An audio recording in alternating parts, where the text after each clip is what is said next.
सम्राट अशोक ने 3 चीजों पर अपना अभिलेख लिखवाया है मूल रूप से। एक पत्थरों पर, दूसरा पिलर पर अर्थात स्तंभ पर, और तीसरा गुफाओं में। ये जो आप देख पा रहे हैं व्हाइट बोर्ड पर, यह सम्राट अशोक का अभिलेख, यह पिलर पर लिखा हुआ है। इसको हम लोग 7वां स्तंभ लेख कहते हैं, 7th पिलर इंस्क्रिप्शन, 7वां स्तंभ लेख। आइए इसको पढ़ते हैं। देवानम पीय। अब देखिए, इसको देवानाम पीय मत पढ़िएगा, नहीं लिखा है देवानाम पीय। जब ही इसको देवानाम कीजिएगा वैसे ही उसका रूप संस्कृत का हो जाएगा, और फिर देवताओं के प्रिय कहते रहिएगा। ये देवानाम पीय नहीं है, जैसे बालका नाम संस्कृत में रूप चलता है, वो रूप नहीं है। देवानम प्रिय मतलब कि अरहत प्रिय, बुद्ध प्रिय, प्रियदर्शी, जिसको प्रियदर्शी लोग बोलते हैं संस्कृत रूपांतरण में। प्रियदर्शी मतलब जो देखने में प्रिय हो या जो सबको प्रिय देखे, जैसे भी इसकी व्याख्या कीजिए।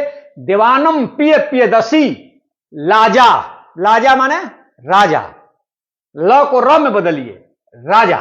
ध्यान रखिए, सम्राट अशोक ने बस यही एक छोटी सी उपाधि धारण की थी, राजा की।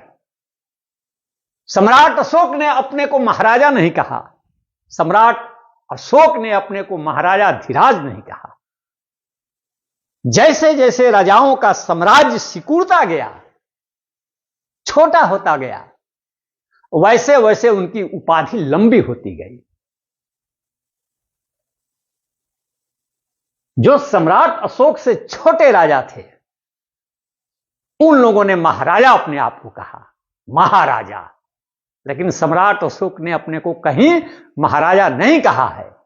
अब उनसे जो छोटे राजे हुए, वो अपने को महाराजा धीराज, उससे भी बड़ी उपाधि ले ली।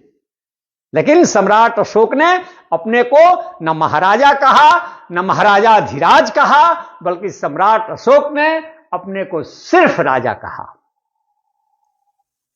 एक बात चलती है जनमानस में कि बूढ़ी औरत का श्रृंगार बढ़ जाता है और बूढ़े गेहूं का फुफकार बढ़ जाता है, और जितने ही आदमी बूढ़ा होता है उतना ही उसका अहंकार बढ़ जाता है। और राजा का भी जितना ही साम्राज्य छोटा होते चला जाता है, उसका जो ईगो है वो बड़ा होते जाता है। तो जो 52 लाख वर्ग किलोमीटर में शासन किया, उसने अपनी उपाधि केवल राजा रखी। छोटे राजाओं ने अपने को महाराजा कहा, महाराजा धीराज कहा, और इससे भी बड़ी बड़ी उपाधियां हैं। इतिहास पढ़ करके देखिएगा तो देवानम प्रिय प्रियदर्शी राजा अर्थात सम्राट अशोक एवं माने ऐसा, आहा माने कहा। क्या मतलब?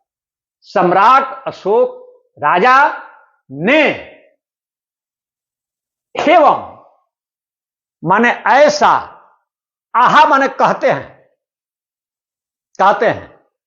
सम्राट अशोक राजा ऐसा कहते हैं।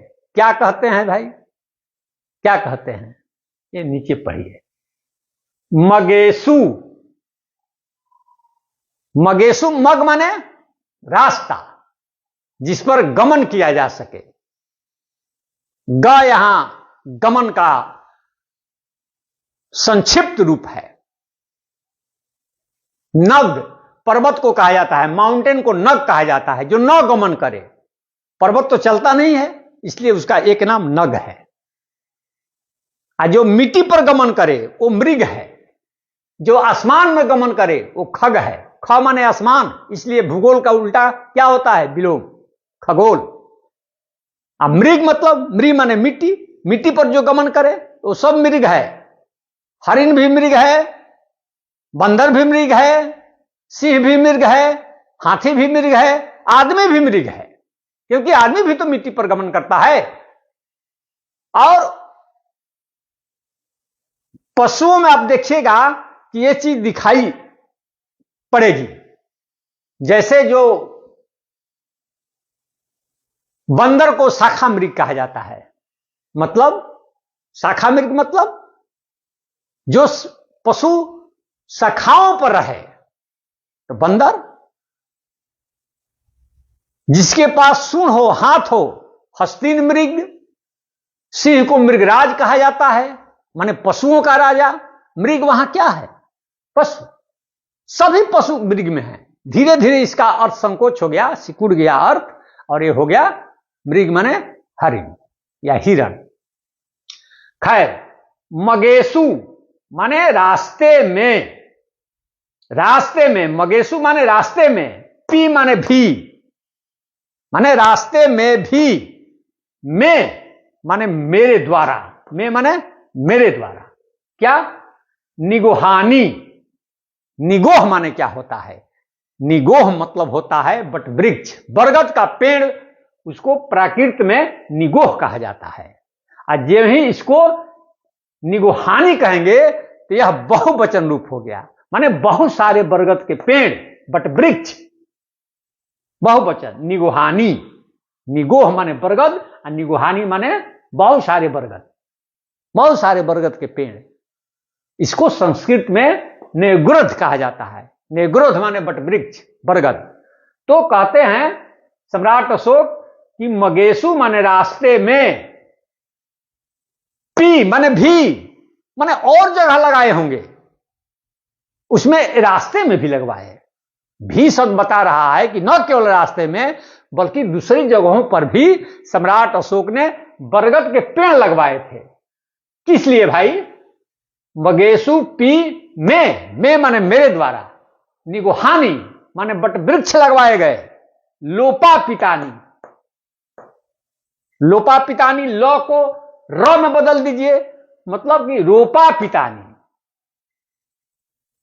माने मेरे द्वारा बरगद का वृक्ष रास्ते में भी रुपवाए गए। रोपा पितानी माने रुपवाए गए। अब अर्थ क्लियर हुआ। बगेसु माने रास्ते में, पी माने भी, में माने मेरे द्वारा, निगुहानी माने बट वृक्ष, बहुत सारे बट वृक्ष, बहुवचन। रोपा पितानी, रुपवाए गए। मेरे द्वारा रास्ते में बहुत सारे बरगद के वृक्ष रुपवाए गए। किस लिए? किस लिए बरगद के वृक्ष रुपवाए गए? ये आगे लिखा हुआ है, देखिए, दिखाई पड़ रहा है। छायोपगानी माने छाया के उपयोग के लिए, इधर से हो जाते हैं। छायोपगानी माने छाया के उपयोग के लिए, या छाया का उपयोग होसंती माने होगी। छाया का उपयोग होगा, होगी नहीं छाया का उपयोग होगा। किनके द्वारा? पशु मुनीसानम, पशुओं के द्वारा भी और मनुष्यों के द्वारा भी। कड़क की जो गर्मी जब पड़ती होगी तब यात्रियों को, पशुओं को बचाने के लिए सम्राट अशोक ने रास्ते में बरगद के पेड़ लगवाए, ताकि मनुष्य को और पशुओं को भी छाया मिल सके। छायोपगानी होसंती मतलब कि छाया का उपयोग होगा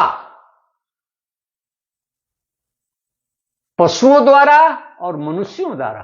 पशु मुनीसानम। अब यहां देखिए, अंबावडिक्या, टेक्निकल शब्द है। अंबावडिक्या लोपापिता। अम्बा माने क्या? अम्ब, अम्ब माने जान रहे ना, आम, मैंगो, अम्ब। इसी से शब्द बना आम्र, आम्र से हिंदी में फिर बना आम। उसको सम्राट अशोक के समय, आम का वृक्ष बहुत पुराना है, तभी तो सम्राट अशोक ने आम के बगीचे लगवाए। वडिक्या, वडिक्या माने वाटिका, वाटिका बागीचा, आम का बागीचा लगवाए। लोपा पिता माने रोपवाए, अम्बा माने आम। आम को माना जाता है कि ये भारत बर्मा क्षेत्र का यह पेड़ है। चीनी यात्री यहां से आम ले गए चीन में, और चीन से फिर आम गया यहां मलय देश वगैरह में, मलय देश से फिर पुर्तगाली ले आए यूरोप, और मलय देश में आम को कहा जाता है मलय भाषा में मंगा, और वहीं मंगा शब्द पुर्तगाली में चलता है यूरोप में मंगा, और उसी से अंग्रेजी में मैंगो शब्द बना है, मैंगो। देखिए ये घुसपैठिया शब्द है, बाहर से घुसा हुआ है, इसीलिए मैंगो का मतलब आदमी जाता है, उस रूट का नहीं है, दूसरे रूट से आया है, तो वहां आदमी जाता है नहीं होगा मैंगो, मैंगो। तो अम्बा वडिक्या माने आम का बगीचा, लुपापिता रुपवाए, आम का बगीचा। आम का मैं समझता हूं कि पूरी दुनिया में इंस्क्रिप्शन में, अभिलेख में आम शब्द का यह पहला प्रयोग है। पूरी दुनिया में मैं इसलिए कह रहा हूं यह पहला प्रयोग है कि भारत में इसके पहले किसी भी अभिलेख में आम शब्द नहीं मिलता है, यह पहली बार मिल रहा है अशोक के अभिलेख में। और दुनिया में आम शब्द मिलेगा कैसे? अमेरिका में तो आम था ही नहीं, पूरे यूरोप में आम नहीं था। मैं तो बता रहा हूं कि 15वीं सदी में आम गया यूरोप में, चीन में गया 7वीं सदी में, फिलीपींस वगैरह में तो 17वीं 18वीं सदी में गया। इसलिए मैं कह रहा हूं कि आम शब्द का आम के बागीचा का इंस्क्रिप्शन में यह पहला प्रयोग है। नहीं तो लिटरेचर में भले अम्बपाली जो थी वो अम्ब वन में रहती रही होगी, वो अलग चीज है। अम्ब वन, अम्बपाली, आम। तो आम का बगीचा रुपवाए। अब नीचे लिखा है अढ़ कोशिकयानी। अढ़ का 3 अर्थ विद्वानों ने किया है। एक अढ़ का अर्थ किया है आधा, लेकिन ये होगा नहीं, अढ़ लिखा है, आधा नहीं होगा, हाफ नहीं होगा। कुछ लोगों ने 8 इसका अर्थ किया है, लेकिन 8 होता है 8 के लिए, 8 होगा नहीं। कोशिकयानी माने कोस, ये दूरी नापने की यूनिट है, इकाई है। आप सोच लीजिए, आज हम लोग किलोमीटर में नापते हैं, किसी जमाने में कोस में नापी जाती थी दूरी, वही कोस शब्द है, कोशिकयानी। लेकिन अढ़ माने अढ़ाई, अढ़ माने क्या? अढ़ाई। और जो हम लोग सम्राट अशोक के अभिलेख पढ़ते हैं, उसमें अगर मिलान हम लोग करते हैं तो अढ़ का सीधा सीधा यहां अर्थ अढ़ाई होगा, अढ़ाई कोस। आप सोच लीजिए, मेगास्थनीज ने जो इंडिका में लिखा है कि मौर्य काल में पत्थर लगे हुए थे ये सड़क की पर दूरी नापने के लिए, वो गलत नहीं लिखा है। यहां इसका प्रमाण है कि अढ़ाई कोस पर कोशिकयानी, और एक कोस में 2 मील होता है, 3 पॉइंट कुछ किलोमीटर होता है। अढ़ाई कोस पर माने हर अढ़ाई कोस पर, रास्ते में हर अढ़ाई कोस पर भी फिर आया भी, मतलब कि रास्ते में भी मैं मेरे द्वारा उदपनानी। एक शब्द यहां छूट गया है लिखने में, खानने के लिए आया है, मतलब कि